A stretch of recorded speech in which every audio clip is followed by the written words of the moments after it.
College football continues on August 30th, 2018. We get more games underway on that Thursday. The season does open with two games on August 25th, with a couple of FBS matchups. If you missed it, I earlier a couple days ago I posted some picks for that. I took New Mexico State plus 4.5 or plus 3.5 over Wyoming. At the time, the line was 3.5. I have the bet locked in at plus 4.5. The lines moved back plus 4, so you still want that. You can still get that. That's a good bet. The other pick that I had for them was under 46.5.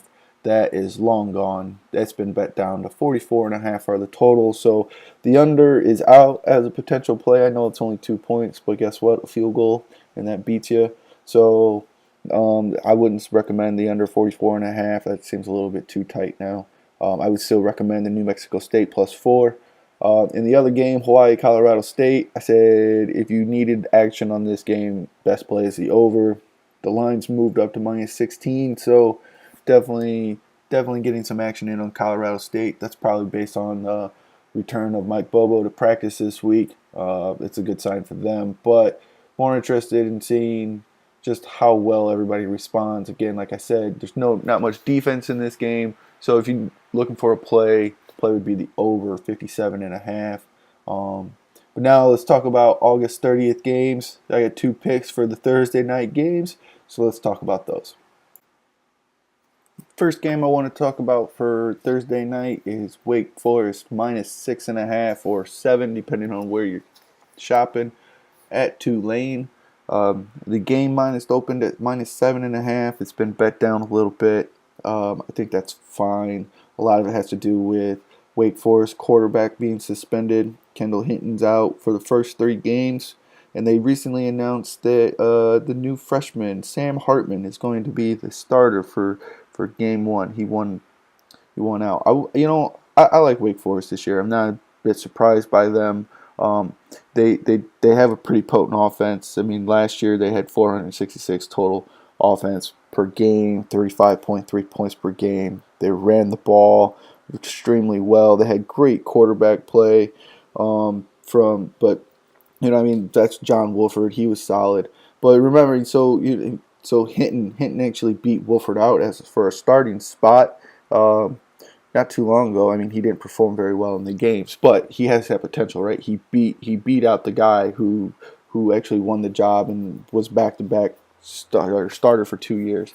So I wasn't expecting much of a drop off. Now this true freshman coming in and playing, that's a bit of a that does throw a little bit of a wrinkle, but I think he's going to be fine. I mean, the meat of this game, they're going to run the ball. They're going to run the ball well. That's what they do. You know, if you're looking at, they have 14 returning starters this year. 8 of them are on offense, and they have 131 offensive line career starts returning. I mean, that's a lot. That's some pretty solidness. I mean, that's all 5 starters are back. They didn't. So they're gonna improve running the ball. That's what I'm trying to say here. They have a dual back set. They're gonna run. They got a couple of guys that just keep pounding the ball. They'll feed them. We won't be able to slow them down much. And I'm going. I'm saying that because Tulane is losing. 3 starters from their defensive line last year. They're only returning 1 starter from a defensive line that gave up 210 rushing yards per game, 5.4 yards per carry. Now, you got a small defensive line, you lose a starter, or you lose 3 starters, that underperformed, you lose 3 starters, and now you have this big, experienced offensive line coming in, a couple of backs. It just doesn't seem to stack up very well for Tulane in this. I mean, Willie Fritz is doing a good job building that Tulane offense, getting that option going down there. And this is his 3rd year. Really looking for them to take some big strides this year in Tulane. But they got a very difficult schedule. So I'm thinking next year is going to be the Willie Fritz year in Tulane, not this year. So this year we're gonna go against them, and we're gonna start with Wake Forest in that power rush game in week 1. Wake Forest minus 6.5 or 7. 7's fine. I mean, a touchdown is going to be more than sufficient. I mean, you might get a push, but I don't think this is going to be a close game. I mean, if you look at Wake Forest is 8-2 versus non-conference opponents the last 2 years.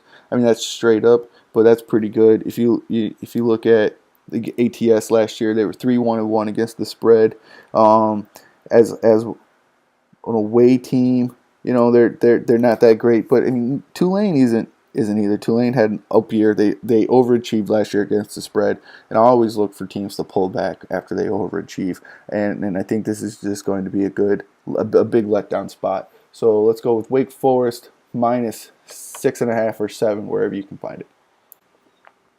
The second game for Thursday, August 30th, is Northwestern at Purdue. It's currently Purdue minus 3.5. I believe this line opened at 4.5, and everybody's taking the points in this game, and it does make a big sense to take the points. That's what I did. I recommend taking the points. Northwestern has a chance to contend for the Big Ten West. Purdue doesn't really have that chance. If you look at returning starters, Northwestern has 14. Purdue has 13. They both have a starting quarterback returning, and that's good. But when you look at the defensive side, that's where Purdue is going to struggle this year. They only have 4 returning starters on defense, and I think Northwestern is just really going to be able to handle them a little bit easier. They have 101 career starts returning on the offensive line. Northwestern does. They only lose the center from last year's team, so that's 4 returning starters on the offensive line. They have the running backs galore. They always have a power run game. This is going to be probably a slow Big Ten game, right? Typical Big Ten Northwestern game. Slow, drive the ball, control the offense. They do good running the ball. Last year they averaged 174 yards a game rushing, 4.2 yards per carry.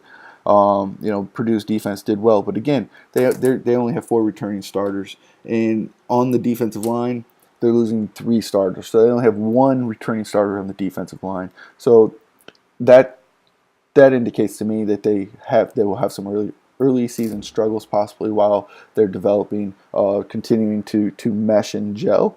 There's a lot of expectations with Jeff Brom coming in. He overachieved last year. Let's be honest, 7-6. Nobody expected Purdue to go 7-6.